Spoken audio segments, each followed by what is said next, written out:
تمہیں خدا کا واسطہ دے کر کے کہتا ہوں، اگر ماں تمہیں ڈانٹ دے تو کبھی زبان نہ لڑایا کرو، کبھی ماں سے زبان نہ لڑایا کرو۔ اللہ کو اکبر، ورنہ یاد رکھنا جس دن یہ کفن میں لپٹ کر قبرستان چلی گئی، آنا تو 2 بجے 3 بجے رات کو، کوئی تمہیں ٹوکنے والا نہیں ہوگا، کوئی تمہیں روکنے والا نہیں ہوگا۔ یہ ماں ہی تو ہے جو تمہیں روکا کرتی ہے، یہ ماں ہی تو ہے جو تمہیں ٹوکا کرتی ہے، یہ ماں ہی تو ہے جس کو تمہاری فکر ہوتی ہے، یہ ماں ہی تو ہوتی ہے اگر تو نہ ہو تو طرف جایا کرتی ہے۔ اللہ اکبر۔ اور تم کہتے ہو کتے کی طرح مت بھونکا کرو۔ او صاحب، میں نے دنیا دیکھی ہے، اگر کھانے پہ کسی کو تمہارا انتظار ہے تو وہ ماں ہوتی ہے، اگر روٹی ٹھنڈی ہو جانے کی فکر ہے تو وہ ماں ہوتی ہے۔ اللہ اکبر۔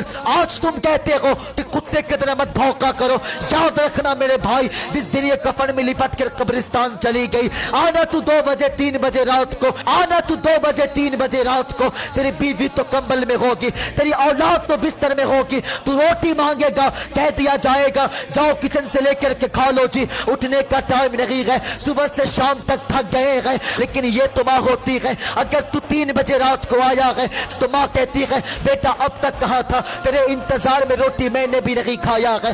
اللہ اکبر۔ اور تو کہتا ہے بھوکو مت، تجھے زیادہ فکر ہوتی ہے۔ اور یاد رکھنا ان کی قدر کر لیا کرو، اگر یہ چلے گئے تو پھر دسترخوان پہ کسی کو تمہارا انتظار نہیں ہوگا، کسی کو تمہاری فکر نہیں ہوگی۔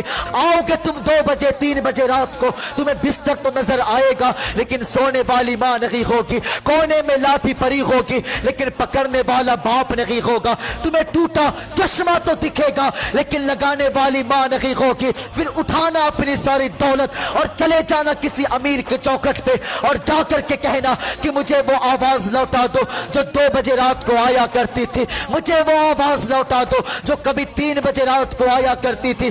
یاد رکھنا پھر تیرے کان ترس جائیں گے اس آواز کے لیے جو کبھی 2 بجے 3 بجے رات کو آیا کرتی تھی۔ خدا کی قسم کھا کے کہتا ہوں یہ دولت محنت سے آیا کرتی ہے اور ماں خدا کی رحمت سے آیا کرتی ہے۔